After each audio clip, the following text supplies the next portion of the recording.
Hola, bienvenidos al podcast de Guairúa, Spa Médico y Dermatología. Yo soy Santiago Álvarez, emprendedor y empresario especializado en el sector de la salud y belleza. Quiero darte la bienvenida a este espacio que hemos creado para todas las mujeres y hombres que buscan información relacionada con la belleza y la salud. Si ya eres paciente y miembro de la familia Guairúa o lo serás en algún momento, bienvenida. Aquí vamos a compartir puntos de vista, experiencias, historias, información de tecnología, innovación y tendencias con respecto al sector de salud y belleza, sector que amamos con el alma y pasión. Hola, ¿cómo están todos? Bienvenidos a nuestro episodio número 6 del podcast de Guairúa. Este episodio se llama Mitos y verdades sobre el trasplante capilar. Acompáñenme a desarrollar el tema en este episodio junto con la médico dermatóloga Ana María Lozano. Hola Anita, ¿cómo estás nuevamente? Hola Santi, ¿cómo vas? Hola a todos y bienvenidos a este espacio nuevo de Guairúa. Yo soy Ana María Lozano, soy médica dermatóloga y hago parte del equipo de Guairúa. El tema de hoy es algo muy desconocido para muchas personas y nosotros hoy queremos resolver todas las dudas que hay sobre el trasplante capilar, que además es un tema muy consultado.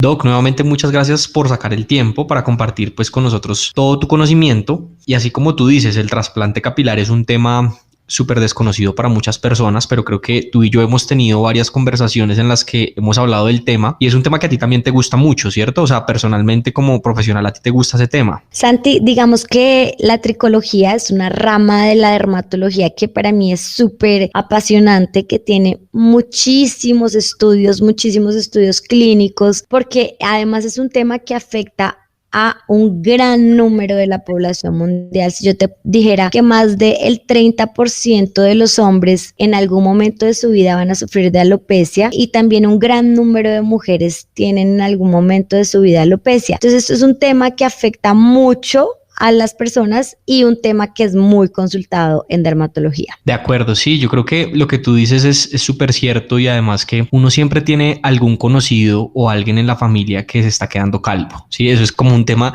que es muy normal en las familias que nos rodean y si nosotros lo vemos como normal, pues asimismo pues es un tema muy exponencial. Entonces el tema de hoy lo vamos a desarrollar en 3 partes. La primera, vamos a hacer una introducción muy sencilla sobre los trasplantes capilares. O sea, no vamos a explicar como la historia de dónde viene todo el tema, simplemente va a ser una introducción para que ustedes entiendan y se pongan en contexto. La segunda son los mitos y las verdades con respecto a este procedimiento del trasplante capilar y al final vamos a recomendarles cuáles son esas terapias capilares para mantenerse después de un trasplante capilar o estas terapias que los pacientes se pueden hacer cuando no quieren realizarse una cirugía de trasplante.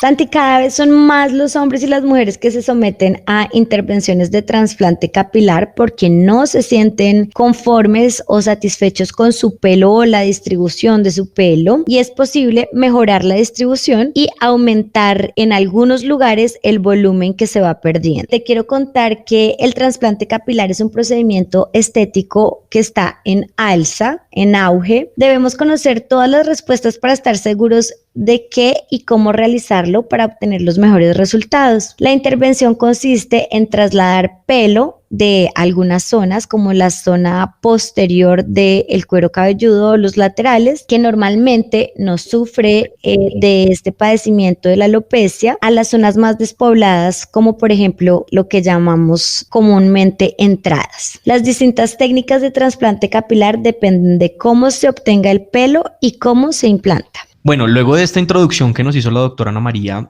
vamos a hablarles de 3 técnicas de trasplante capilar. La primera es la técnica de la tira, según la cual se obtiene un colgajo o una tira de cuero cabelludo de aproximadamente 2 centímetros de ancho y de a 15 a 20 centímetros de largo, de los cuales vamos a sacar los folículos que se van a implantar en las zonas despobladas. Esta técnica puede dar lugar, digamos que en muchos pacientes a la presencia obviamente de una cicatriz que es de la zona donde vamos a sacar la tira o el colgajo, teniendo en cuenta pues la cicatriz que puede dejar la zona posterior del cuero cabelludo. El posoperatorio implica pues que tenemos que curar esa tira de cuero que retiramos y obviamente pues el paciente va a atender los puntos de la sutura que habrá que retirar en los siguientes días posterior al tratamiento.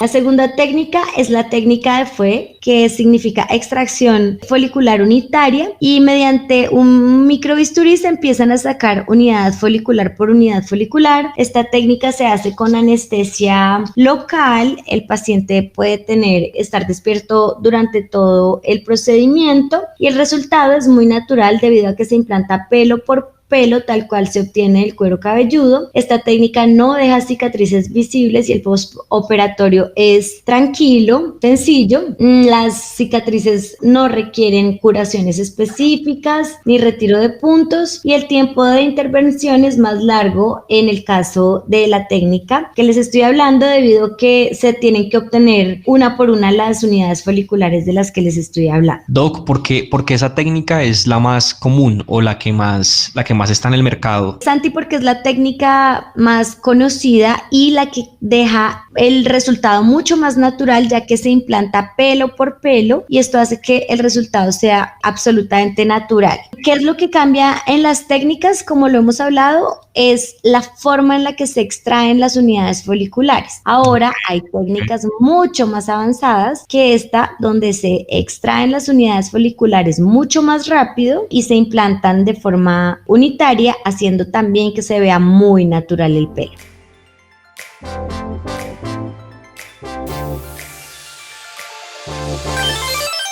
Entonces acá entramos en la tercera técnica y es una de las más avanzadas, que es el uso del robot para retirar los folículos capilares. Como bien lo decía la doctora, hoy en día existen ya técnicas muy avanzadas y pues la tecnología no es la excepción. La tecnología ha avanzado enormemente y se ha desarrollado un robot que tiene muchas ventajas en comparación con las otras técnicas. Evidentemente el robot ha evolucionado, o sea, el robot se lo inventaron hace muchísimos años, pero el robot del 2020 no es el mismo robot del año 2010, ¿sí? También ha evolucionado en su precisión, en el software, en que tiene que ser mucho más amigable obviamente con el paciente, y este robot ayuda a extraer los folículos igualmente de manera unitaria pero con muchísima más precisión, porque el robot no se cansa, el robot tiene la misma precisión en el minuto 1 que en el minuto 200. Entonces eso es como uno de los valores agregados que tiene esta técnica.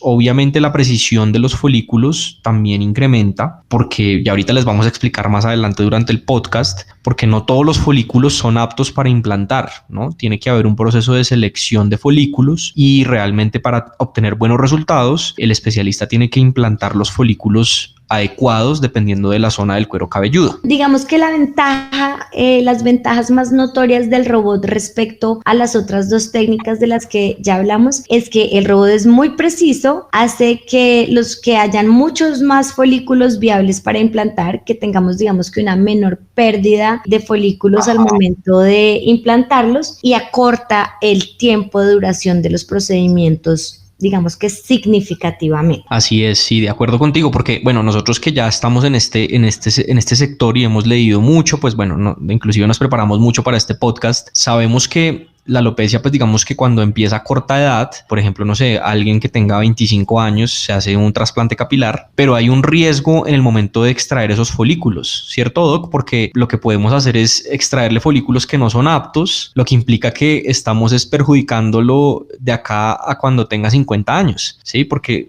el objetivo es sacar folículos que sean aptos para implantar, porque imagínate una persona que no tiene folículos y que no, pues tiene alopecia y tras del hecho le sacamos folículos que no van a servir para implantar, lo que se le hace es un daño al paciente, ¿cierto? Exacto, Santi. Digamos que deben ser muy bien escogidos los pacientes y las zonas de las cuales se va a sacar las unidades foliculares donantes, que por lo regular siempre deben ser de la parte posterior y más baja del cuero cabelludo o lateral baja del cuero cabelludo, que es lo que normalmente ves en los hombres que tienen alopecias androgénicas. Tú puedes ver que ellos pierden el pelo de la parte superior, pero por lo regular siempre conservan el pelo de la parte baja y posterior del cuero cabelludo. Esos son los folículos que son, digamos que viables para la implantación posterior. Y Doc, ¿por qué esa zona posterior es la que tiene como esos folículos donantes? O sea, siempre he querido entender por qué. O sea, te lo digo porque esto es un tema que me gusta mucho, pero eso que tú dices de que los hombres son como calvos en la parte superior de su cuero cabelludo, pero atrás tienen como pelo, o sea, como el peinado ese de los monjes. Yo quiero saber por qué esa es la zona donante, o sea, a nivel médico, ¿no? Santi, porque la alopecia androgénica tumba específicamente pelos que tienen receptores para ciertas hormonas y están especialmente en ese lugar del cuero cabelludo, en la parte de arriba. Por eso se cae de forma androgénica o androgenética solamente la parte superior del cuero cabelludo, las entradas y en algunos hombres la parte posterior pero alta de la cabeza, parietal y biparietal.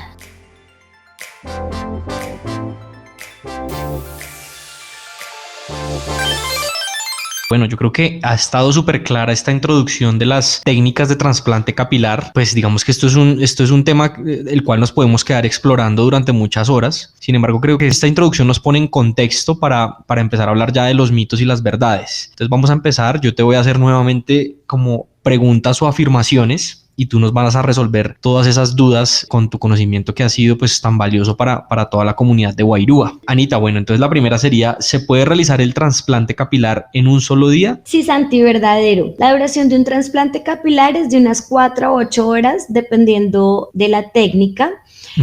Divididas en 2 fases. Por la mañana se practica la extracción de las unidades foliculares, que en una sesión próxima, puede ser en la sesión de la tarde, se podrá implantar el pelo en las zonas afectadas. Otra pregunta que es la que hace todo el mundo es si el trasplante capilar es doloroso. Santi, falso. La intervención es una intervención bien tolerada, sencilla y segura. Se realiza con anestesia local y esto elimina, digamos que en gran parte, la sensibilidad de la zona de extracción y la zona de implantación. Otra pregunta que hacen muchísimo es que si el trasplante capilar es un tratamiento definitivo. Verdadero, Santi, ya que las unidades foliculares implantadas seguirán creciendo con total naturalidad, como lo hacían en su zona de origen. Además, no se caen gracias a lo que les expliqué, que estas unidades foliculares implantadas no tienen receptores hormonales, pues digamos que el receptor específico para la hormona que hace que el pelo se caiga. Entonces, estos pelos implantados no se caen. Ok,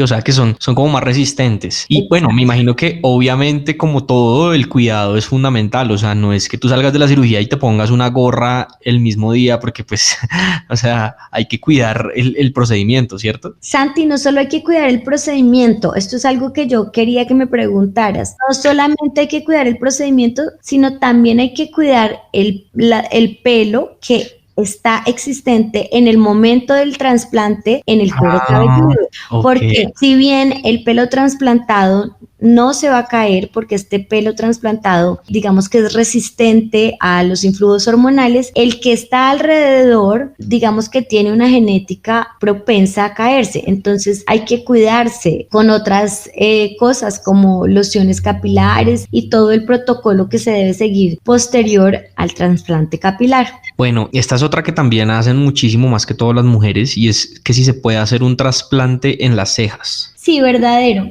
Se trata del mismo procedimiento que un trasplante capilar convencional, pues es mucho menos popular, pero se debe realizar en manos profesionales y tiene unos resultados estéticos favorables, Santi. Otra que le preocupa mucho a las personas que acceden a hacerse un trasplante capilar es que si es necesario raparse o rapar toda la cabeza para hacer un trasplante capilar, o sea, uno se tiene que calviar. Es falso. Depende de cuál de las 3 técnicas se vayan a usar, pero posiblemente se puede rasurar o raspar solamente un área de donde se van a sacar los folículos para luego implantarlos. Entonces no es necesario rapar todo el cuero cabelludo. Y después del trasplante, ¿puedo bañarme en la piscina? ¿Puedo ir a la playa?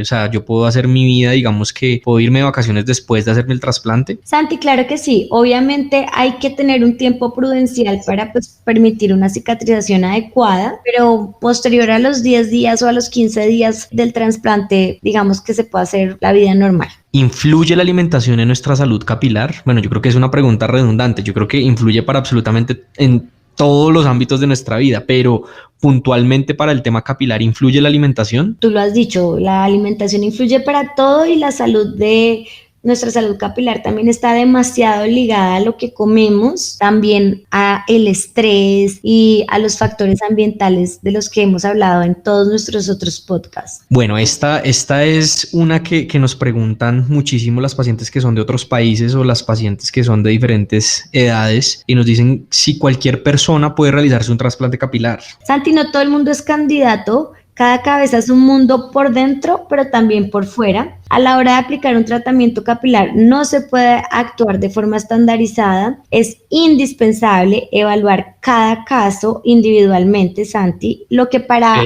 una persona funciona, para otra no. Es muy importante revisar el área donante, si el paciente tiene una buena área donante, porque digamos que hay pacientes que tienen una alopecia generalizada, que tienen poco pelo, pocas unidades foliculares en todo el cuero cabelludo y esos pacientes digamos que no son unos buenos candidatos, pero en su mayoría los pacientes con alopecias androgénicas tienen un área donante buena. ¿Hay pacientes que ni siquiera tienen folículos en la zona donante, en la zona posterior? Claro, o que tienen muy pocos o muy delgados, entonces los pacientes no son unos buenos candidatos, pues en realidad son muy pocos, pero no son buenos candidatos pues porque no sacamos nada con quitarle un poquito de pelo atrás y para ponerle un poco de pelo adelante, entonces debe ser el paciente evaluado de forma individual y escoger bien los candidatos para que tengan un trasplante exitoso y los pacientes queden muy satisfechos con el procedimiento. Bueno, perfecto. Y eso digamos que acá viene mi otra pregunta y es en términos de la satisfacción del procedimiento. Todo el mundo quiere saber si el cabello del trasplante capilar se ve natural.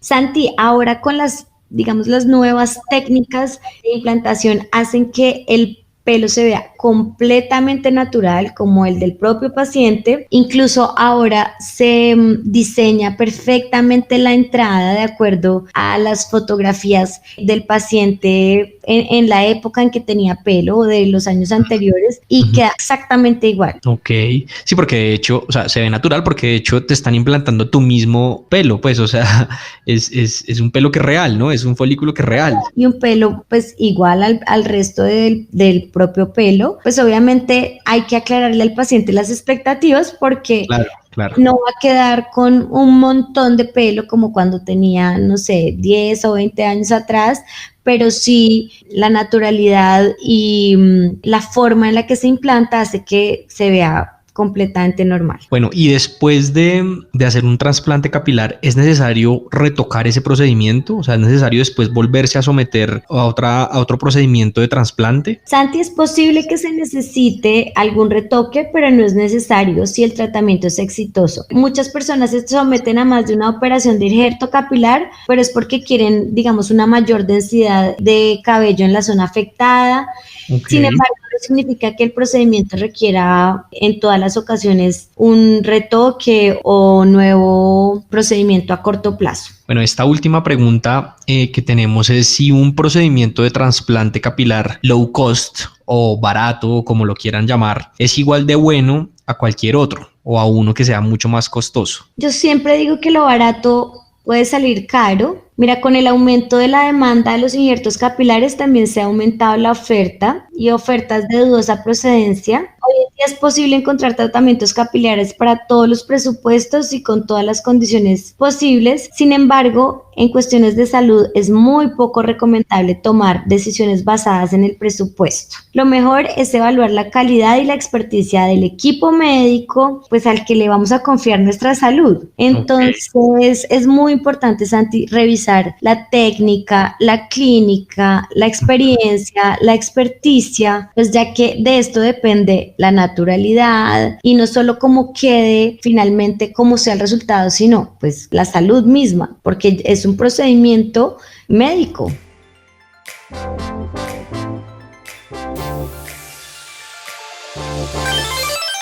Doc, creo que nos resolviste muchas dudas que teníamos sobre el trasplante capilar.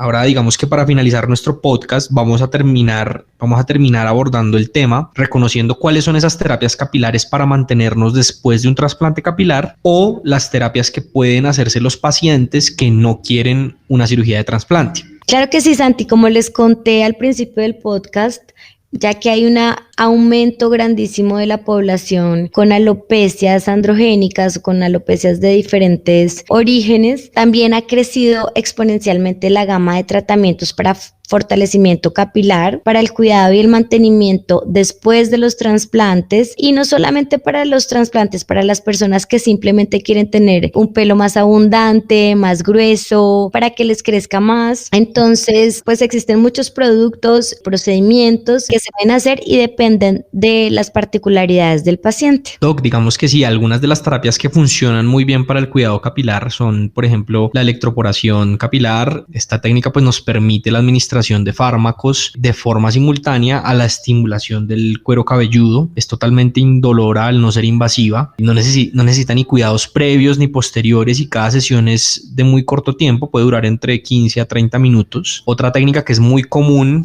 en el mercado es el plasma rico en plaquetas, que se realiza pues con una centrifugación de la sangre del paciente y se inyecta pues en el cuero cabelludo con el fin de fortalecer el crecimiento del cabello, favoreciendo obviamente el mantenimiento, la conservación y la longevidad del folículo piloso.